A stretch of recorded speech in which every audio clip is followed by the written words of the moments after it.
2, and the second followed a year later, then the third 2 years after that, and the fourth is the most recently born a couple months ago. His wife and I do not get along as she always likes to try and get a rise out of me by acting superior, then turns into an extreme self-victimizing drama queen if I retaliated against her in any way. She can cry in an instant and can put on an extremely convincing show to get sympathy from just about anyone. My parents and brother absolutely adore her, even though they know exactly how she really is and just don't care. She's very good looking, I'll give her that, but she's so awful that I could never be attracted to her. She also refuses to get any sort of job, even though she has a college degree, and my mother willingly helps with the kids all day. So their finances are entirely dependent on my brother. This also means they can't afford to live anywhere but my parents' house. And privacy is a bit of an issue with all of them under one roof in a 3-bedroom house that was built in the 60s. Growing up, my younger brother was also the obvious favorite. We're 3 years apart in age, but he developed a superiority complex because I was badly punished if I retaliated against his antics in any way back then. It was obvious my parents cared for him a lot more because he got the lion's share of everything unless people called them out on it, which did happen a fair bit by other members of family, which is why my parents packed us all up and moved us about 150 miles away from them, so they generally would see us on holidays since it was a 3-hour drive. My brother got physically abusive towards me on a number of occasions, flirted relentlessly with my first girlfriend to the point she broke up with me, and laughed at any misfortune I had. And my parents just told me to suck it up whenever I was upset about it. I only got equal treatment when my parents wanted to keep up appearances. I admit it was rather funny to see the looks on their faces whenever they had to treat me equal to my brother on birthdays and Christmas because other people were present.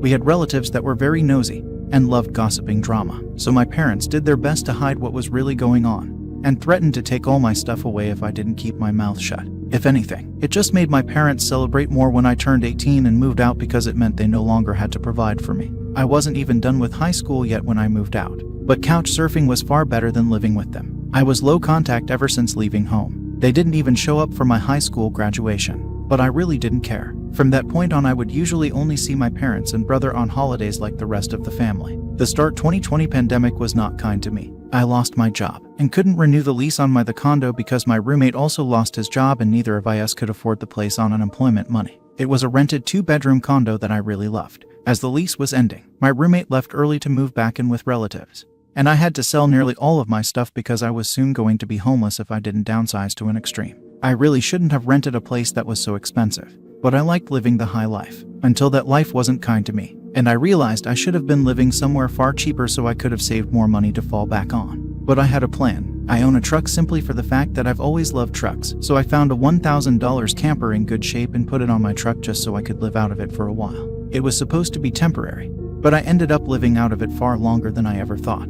I originally was hoping to be able to live out of the camper at my parents' house, where my brother and his family still reside as well. But when I asked my parents to let me stay for a while, they told me they had a full house and didn't want me there. Plus, we hadn't exactly gotten along in the past decade. They said they'd only agree to let me park my camper there if I paid them basically what it'd cost to rent an apartment in my area. That was way too much just to park my camper. I was jobless and trying to save as much of my unemployment money as I could till I could find a new job. I may as well be living in an apartment with that rent price they were asking. My parents called my camper an eyesore and told me to take a hike since we couldn't come to an agreement, and still thought it was absolutely hilarious I had to live in a camper. My brother joined her in pointing at and mocking me while calling me a homeless bum. I parked my truck camper in a store parking lot to sleep on the first night that I had nowhere else to go. I felt scared out of my mind that someone might try to break in. Suffice to say, I didn't sleep well that night. There was nowhere else I could go as any other relatives that owned houses were fairly far away, and all my friends were all apartment people,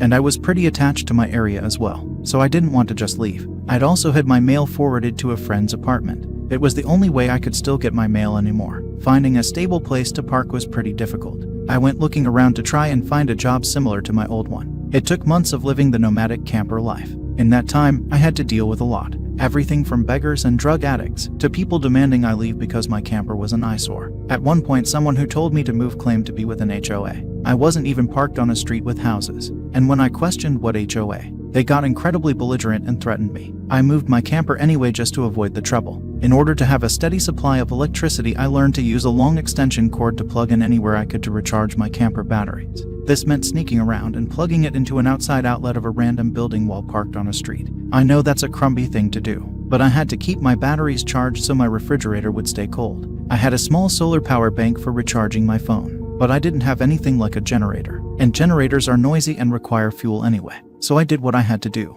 After months of living like that, I finally managed to get a new job. I had to move to the neighboring city to find a job that didn't involve retail. I worked retail while in college and promised myself never again. Though I was nearly ready to break that promise, I was still getting unemployment money. But I had no stable place to live while receiving it, and I didn't want to still be jobless when it ran out. Plus, I was bored out of my mind. I had little else to do but read, watch movies on a small portable DVD player, use my phone or laptop, and keep note of where I could park and what local public bathrooms I could use. I kind of envy that the Japanese have public bathhouses. We could really use stuff like that over here. When I finally landed a new job, I practically lived in the back lot of the building by the warehouse in old employee parking spaces literally no one else seemed to bother using because they were so far in the back that the area was borderline forgotten. My boss, company owner, actually liked this arrangement because I was willingly available to take any shift I could get, so long as I had enough sleep. He even let me take the camper off my truck and set it up in one of the spaces so I could drive around without it. Not exactly sure if this was legal, but no one bothered us about it. The entire time I lived back there,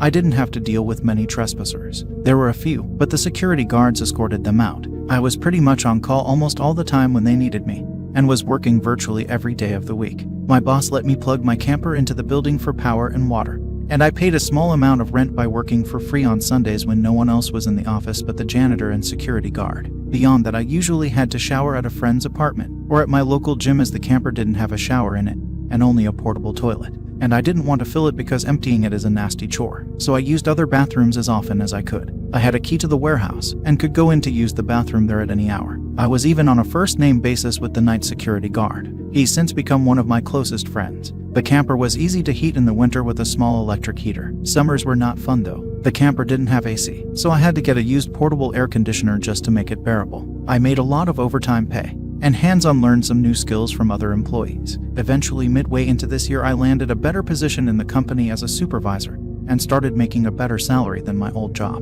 That's when I decided I wanted a house. The scare I'd gotten from losing my condo made me realize I needed something much more stable for the long term. I looked around for something close to my work, and just 2 miles away found a 3-bedroom manufactured home on a small property. But I managed to get it for $10K less than the asking price somehow. I'd used nearly my entire savings for a down payment and got approved for a home loan. I finally didn't have to live in a camper anymore. There was enough space for me to back my truck in behind the house to take the camper off to set it up in the backyard. So I put it there as its own little building just in case I want to use it again. When I was fully settled in the house, I was dumb enough to brag about it on my book of faces. My family saw the post, and that's where this shit really starts. After a few weeks, my parents and brother along with his family came to visit completely unannounced to have a tour of my home. I didn't even give them my address, so how they found out where I live, I still don't know. None of my friends have fessed up, and no prior family members visited me before that, so I wonder if they stalked me at work and followed me home or something. It really wouldn't surprise me. Once I opened the door, they practically all shoved their way in like rambunctious tourists, then just started making themselves at home. They all kept poking around and Syl had this creepy smirk that she was repeatedly flashing me.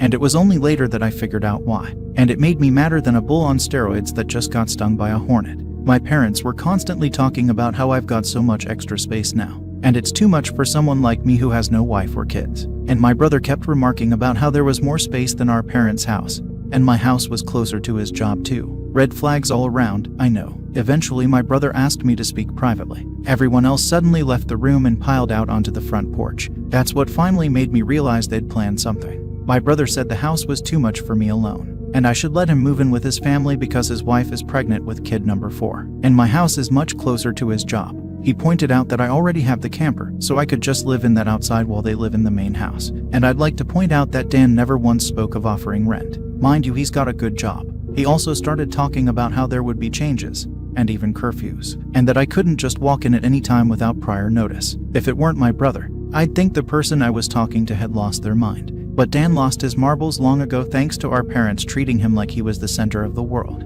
I tried to speak, but he kept talking over me as if I had no say in the matter. There was no way in hell I'd rent my house or parts of my house to him. Other people maybe, just so I can pay the mortgage off more easily. But certainly not him or his nasty wife. I've heard of this exact kind of situation in videos online many times, and never once did I think I'd actually live it because I thought it so ludicrous. But my parents, brother and Syl do all fit the bill for a bunch of narcissistic entitled crazies. So I picked up my phone and set it to start recording, then just held on to it. Dan didn't even seem to care or notice that I'd done this, and just sat there with his arms waving around while talking about all the reasons of why he needed my house. Then went from saying that to acting like it was a done deal and trying to reach out his hand to shake mine. That's when I finally showed my backbone and said hell no. And I said it loud enough that Dan stumbled backward for a second. I'd rarely ever raised my voice to him on that level because I was punished by our parents whenever I did. But this was my house, not theirs. My spine can be as shiny as it wants here. I stood up and then told him that my house was not up for grabs, and acting like I'll let him move in just because they want it won't make it happen. I bought my house for me, and it's not my fault he keeps having more kids and has to keep living with our parents because he can't afford to move out.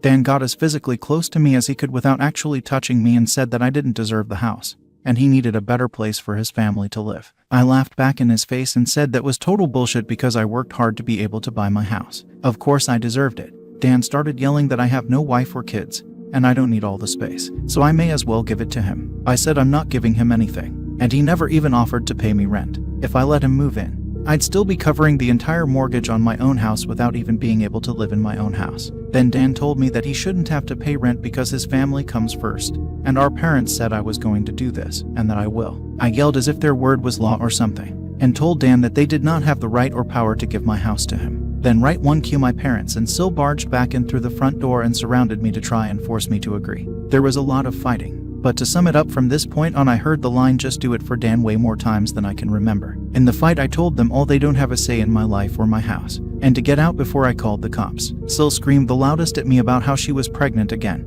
and I can't do this to her. I said I did nothing to her. She just assumed she could take from me like I would just allow it. I had no obligation to her or her family. Then I called her a stuck-up bitch who never had any respect for me. So I don't care what she thinks or how many kids she has. I have no sympathy for her. She won't be living in my house. Well, that made her angry enough to attack me. She got in one good hit on my face and tried to do more, but my brother held her back, kicking and screaming. She kept demanding he let her go so she could scratch my eyes out. The phone I was holding recorded pretty much everything, so I held it up and said I was going to call police if they didn't leave right away. My parents told Dan they were leaving. Then my mother said that I had a week to come to my senses. I told her I won't be, and to not come back. Then I told Sil that my phone recorded everything, and if she tries anything, I'll press charges for assault. She screamed at me and then stormed out loudly, crying with her face in her hands. My mother was the last one out the door and said that I better do this for Dan and Sil. I responded by telling her I won't be. Part 2 of the story. After I kicked my parents, brother and Sil out for trying to force me to hand over my new house to my brother,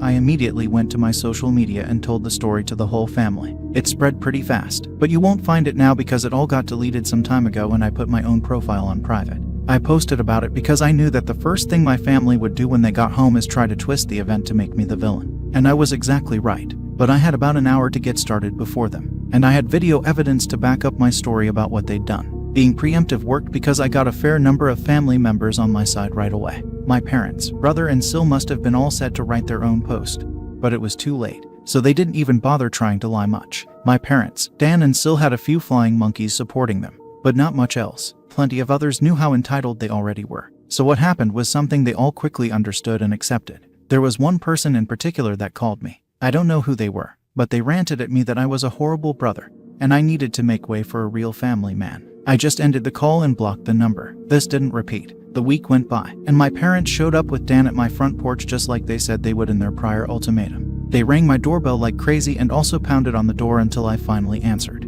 I opened it just a crack, and they tried to shove their way in again. But I'd installed a couple of latch chains that prevented it, and even braced my body against the door for good measure. My father and brother demanded I let them in, but I said I was recording everything on camera, and would call the police if they tried to force their way in again. My mother calmed them down, and then in her most sickly sweet tone asked me if I was ready to let my brother move in. I told her and the rest of them to fuck off and never come back. My mother put on the crocodile tears and asked me why I can't just do this for Dan because he's my beloved brother. I laughed and then bluntly said I do not love him as a brother because he treated me like shit for years, and they only encouraged him to do so. They are terrible parents, and he is a terrible brother. Then told them to leave or I'd be calling police ASAP. They all left surprisingly easily, apart from my mother's loud crying and the others giving me dirty looks. One could say making them leave was suspiciously easy. I thought the whole mess was over, but I guess I should have taken them more seriously, because they had other stupid plans. I came home later that week on Friday evening to find a moving truck in my brother's minivan parked in my driveway. It was Dan and his family there moving stuff in. He just waved to me with a shit-eating grin when I saw him. I was furious and told him and the rest of his family to stop, but Sil smugly said to me that like it or not, they were moving in. And then in the most fake way, while tilting her head and puckering her lips, she said that it was okay, because my mommy allowed it. And I should always listen to what my mommy tells me. I seethed with rage just hearing those words and looking at her smug bitchy face. So locked myself in my truck to call the cops right away. When they realized what I was doing, Sil started pounding on my window and yelling at me to stop, and that I can't do this to her because she and Dan need the house. And she cried, "Why can't you just do this for Dan?" I responded with, "Fuck Dan. It's my damn house, not his." Then she threatened to key the side of my truck unless I stopped calling the police. All of which the 911 operator heard thanks to the window being slightly open. I told Sil if she damaged my truck, I'd sue her, and she was smart enough to retreat. When the police arrived, Dan and Sil along with their kids had locked themselves in my house. I told cops what had happened, as well as showing them my new driver's license that had my current address on it.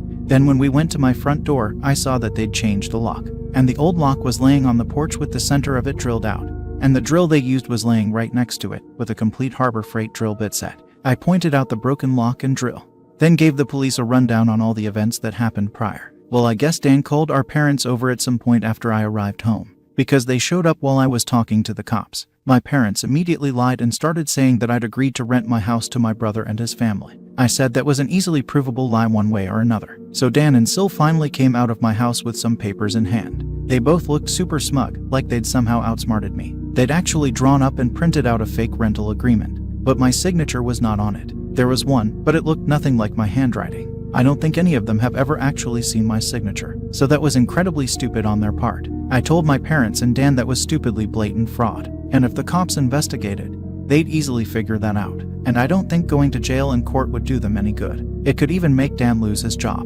which is his only means of providing for his family. I also said I would get a lawyer and sue for damages if anything of mine was lost, stolen or broken, and I'd call CPS too for good measure. Dan went white and looked really scared when I said all that, but my mother got between us and doubled down about how I should just do this for Dan and live in the damn camper so they can finally have a family home to themselves. I yelled at her that if she thought it was such a good idea, she could do it for Dan herself and let Dan have her house to himself instead. The cops separated my mother from me and I said I wanted them all out right now, or I'll press charges. I stated in a shout about how they drilled out my front door lock to break in. The lease papers were obvious fakes, they badly forged my signature, and I have recorded video of Sil attacking me. Those are felonies I could fuck over their lives with if I wanted. And if they didn't leave, that's exactly what I'd do. The only reason I hadn't already was for the sake of Dan's kids, so they have one chance to get the fuck out. The moment my parents heard that, I think it finally clicked that they could not force me to do it for Dan. My mother surrendered and said she'd put an end to this. Then she went over to Sil and spoke with her quietly for a minute while my father spoke to Dan. Sil instantly started loudly crying and ripping up the fake rental papers into tiny bits and tossing them like confetti, only to have an officer tell them to pick up the bits of paper or he'd cite them for littering. Both of the cops at this point had the "I don't get paid enough for this" looks on their faces. Dan had to start telling his kids to load their stuff back into the moving truck. The kids were all crying, and the eldest was sobbing that he won't get his own room now. Sil and Dan gathered their kids up to try and make one last pathetic attempt to guilt me with the sad family routine. I swear, I think they'd practiced it beforehand. All of the kids had the same pleading look with quivering mouths. Sil kept rubbing her pregnant belly and tilting her head to look like a sad puppy, and my brother just made the saddest face he possibly could and said, "Please don't do this. We need to be able to live here." But I didn't falter and told them to keep packing. All the kids and Sil turned the crying up to 11.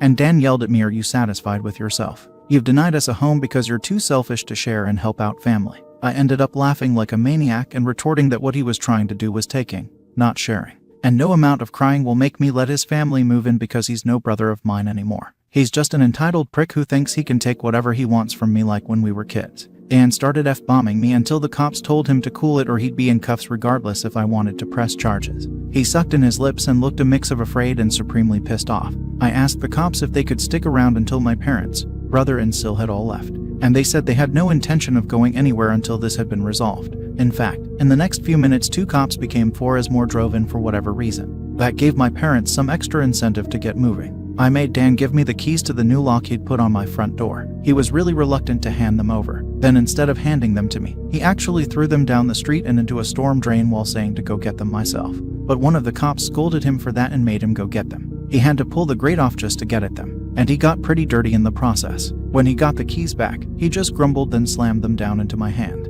I then told them all to leave and never come back. My mother said I'd be disowned for this, as if that were some kind of threat to me, and I voiced that to them. Then in an overly sarcastically I said something along the lines of, "Oh no, That means I won't get to come to any holidays with you guys where I always get treated like shit by you all anyway. Because Dan has always been your obvious favorite. You treated all me so badly when I was growing up that if Dan ever needs an organ donor, I wouldn't give him anything. So do like you always told me to do when I was mistreated by all of you, and suck it up. My parents were floored after I said all of that. And the quartet of cops were looking pretty judgmental at them as well. I tell you, if you want to put nasty parents like mine on the spot, confront them in front of cops, because they'll likely not try anything really stupid then. My mother just started crying and walking away. My father just stood there looking like he wanted to hit me. And Dan just held his kids in defeat. Oh, and Sil was off having a tantrum in my front lawn. Soon enough, they all formed a line handing out boxes and got their stuff out of my house. Nothing had been unpacked yet, so it all was taken out pretty quickly. But while doing it, my mother kept saying it wasn't too late, and I could still do it for Dan several times, each time trying to bargain more and more to try to make me change my mind. She said that Dan could pay me rent if I let them stay. And when that didn't work, she said I could move back in with them to let Dan rent my house so I wouldn't have to share the building. I told her to shut up and keep packing boxes because I don't want Dan or his family around. I don't want his money, and I certainly don't want to live with him or my parents ever again after the way they treated me when I was a kid. Making a deal with my parents would be like making a deal with the devil to me. Sil ended up having another tantrum after hearing that and threw a box down, then sat on the ground to have a pity party because she didn't want to go back to sharing a house with my parents. And she just sat looking angry, sad there until everyone else was finished. She didn't even want to get up when it was time to leave. They finally got everything out of the house and into the truck. So before they left, I laid into my parents one last time about all of the shit they put me through growing up. And with 4 cops being right there, they couldn't do much other than stand there and take it for once. I called them out on so many things that happened, and even pointed out how they couldn't just do something nice for me, like letting me stay over with my camper when I was homeless and trying to get back on my feet. How they let Dan and Sil ridicule me and call me a bum. Well, who's the bum now? They wanted to kick me out of my own house so Dan could stay in it free of charge. Yet when I needed a place to go, they wanted to gouge me for more than I could afford just to park my camper when they knew I was out of the job. There were more extremely judgmental stares from the cops when I said all of that. So I put my parents on the spot one more time and asked them what I ever did other than being born to deserve being treated so badly. Because when I finally have a bit of success in life, they want to snatch it away from me for their favorite child since they'd rather I give everything to Dan and have nothing for myself. I bought my house using the money that I earned. I owed them nothing, and I won't be asking anything from them ever again. Because clearly I will never be anything more than a doormat or a cash cow in their eyes. I got no answers from them. They just stood there looking like fish out of water. So I continued ranting and asked them what in God's name made them think they were such good parents after all of that. My father was beet red, but more from embarrassment than anger this time. And my mother was crying that she was a horrible person. I bluntly agreed that she is a horrible person. They all are, and I bet they'll go to hell for it too. They were shitty people, and they all knew it. But if I'd called them out on all this stuff in private instead of in public, they'd just get mad at me and still act like I'm in the wrong. They'd just kept up the denial for so long that it became a part of who they are. My mother buried her face in my father's jacket to cry, and my father looked more defeated than I've ever seen him. Dan and his family avoided me entirely as they finished putting everything back in the moving truck. I made sure nothing of mine was stolen. Not that I'd had a chance to get much furniture yet. They all got back in their vehicles, and Sil just stood staring at me with malice until my brother finally got her to drive the minivan home. And as soon as they were all gone, I got back online again and spilled the beans what happened. My parents were too embarrassed to even try and defend their actions this time. And while the family was somewhat split before this incident, it was now a landslide in my favor. Nearly all of the family has sided with me after this incident, and those who haven't simply aren't siding with anybody. No matter how much my parents previously tried the "we did it for Dan" line, no one listened anymore. So any remaining familial support they had is now gone. Many in the family who I expected wouldn't side with me did. That includes the former flying monkeys. So I guess they've finally had enough. Around that time I offered to host half the family at next Christmas Eve in my new house. My parents were not invited. I wasn't blocked on my brother and Sil's profiles surprisingly. And I saw Sil had her 4th baby in early November. They are still living with my parents. I'm pretty sure they knew I was watching, because Sil kept making passive-aggressive posts every couple of weeks or so about not having enough space while living with my parents, probably to see if she can still guilt me. And I'm sure it's driving my mother and father up the wall because they aren't getting any peace and quiet in their old age with 3 rowdy, obnoxious kids, a mentally unstable Sil, my golden child brother, and a newborn baby in the house all at once. Perhaps they could move into a camper in their own backyard and let Dan take over their house completely. They might get some peace then. Yeah, they could do that for Dan. Part 3 of the story. For those who kept saying that I should have just gotten my brother and Sil arrested, but the only reason I didn't was because they are parents. Their kids need them. And if Dan was arrested, he'd likely lose his job. And without that, his family has no money, and Sil has an only months-old baby right now. Neither of them need to end up in jail. But you don't need jail for revenge. Police can help, yes, but I got payback without filing a police report. Would I be this merciful again? More than likely not, and they know it. I decided to wait on making an account and posting until after the new year, just in case more stuff happened. And it did. As previous readers know, my Sil was making passive-aggressive posts on social media that were obviously directed at me,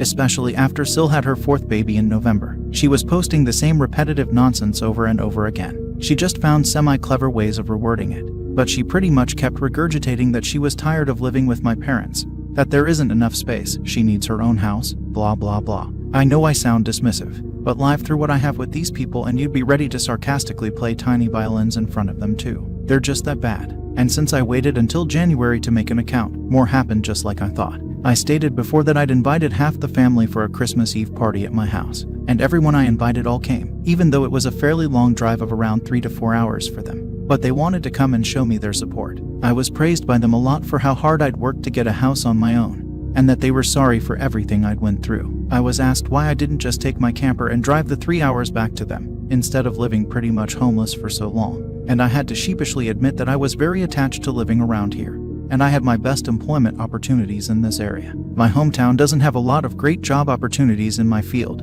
if any at all, and I wanted to make my own way as much as I could. An answer they overall accepted. We moved on to having a rather nice party, the best I'd been in years. Some relatives even brought CDs of great Christmas albums, and I have to say, the one my uncle brought of Ray Charles was my favorite. He sings Christmas songs like no one else I've heard. It was a grand and happy time. I felt like for once I could just forget my past issues and enjoy the moment. But I wouldn't be writing this if it had stayed that way. About 2 hours into the party, you know who showed up. My parents, brother and Sil popped in trying to look all smiles. They didn't even knock, just walked right in my front door like they were meant to be there. I shut off the music and told them to leave immediately. They begged to stay and said they brought gifts. One of my uncles stood up and yelled at them before I got another chance to speak. And he said they don't deserve to be in my home, or my life after the shit they tried to pull months earlier. And he was backed up by several other relatives. Mind you, this guy is my mother's brother, and he used to love her to pieces until he found out about the shit that went on between me and my parents. My grandparents, as old as they are, hurriedly got in between us and said to my parents that if they want to make amends with me, it's far too soon. And they've never been more disappointed in them than they were this past year. They'd hidden their favoritism for my brother from prying eyes for a long time. But no one was fooled anymore, and they needed to make a serious effort to try and actually treat me like a son if they ever wanted to be in my life again. Then they turned to Dan and Sil, and said they've seen the repetitive nonsense Sil keeps posting about. They're tired of it, and to just let it go already. My house will not become their new home. Sil went back to her old standard of crying, and had a pity party about how she should be the one living here, and not me. She plopped down in a chair to have a tantrum and say it wasn't fair I got this house to myself when I have no family of my own, and she has 4 kids that need more space, and she just wanted a better place to live in and feel like a real mom. It was petty of me, but I loudly pointed out that she sucks as a mother because she lets my mother do most of the parenting while she sits on her butt all day drinking, playing on her phone, or going out and spending all of Dan's money. And she has the nerve to complain about it. I even joked that I'm surprised her baby doesn't get drunk from her breast milk since she drinks so much booze, which I admit went a bit too far as I got some stares, and still demanded to know if I was calling her a bad mom. I said the evidence speaks for itself, and if she wanted to be able to afford to move out of my parents' house someday, then she needs to put her college degree to some use, get a job, and learn to save money. My mother already does most of the child care for my brother's kids anyway, so she'd have plenty of time after her baby gets a little older. My brother's eldest kid, who's 7 years old, ran up to start kicking and screaming at me for yelling at his mom. And he kept at me about how his mom said that I was the bad guy who made her cry and didn't let them live here. That's when my brother grabbed his son to pull him away. But all the other relatives jumped back in, and this sort of turned into a family intervention against my Sil and brother. She was crying, her new baby was crying, her kids were crying. Hell, even Dan was very nearly in tears from the verbal lashing he was being assaulted with. He ended up just sitting on the ottoman I keep choosing by the front door and looking like a complete wreck. He couldn't look anyone in the eye, he couldn't even say 2 words to me. Not with a whole house filled with angry people ready to judge him if he tried to let out his inner golden child again. If they weren't there to get in his way, I'd bet this would have ended up a repeat of when he tried to order me around to try and take my house months earlier. By this point, though, he'd been so thoroughly humiliated that his and my parents' reputation in the family was completely destroyed because the masks were all now off now. Soon after, my parents, brother and Sil all left in defeat. The party resumed and we all avoided speaking of what just happened for the rest of the evening. Since most of the adults had been drinking, Everyone stayed the night in my house. I even let some of them sleep in the camper so there'd be enough space. I admit, it also makes a good guest house. My relatives all wanted a tour of it earlier as well, and they said they couldn't believe I'd been living in it for around 2 years. I got a lot of questions about it, like what summer and winter was like, and so on. I was up earlier than everyone else Christmas morning, and had a fresh pot of coffee and some ibuprofen for those spiked eggnog hangovers a few of them had. I was complimented on being a way nicer host than my parents ever were,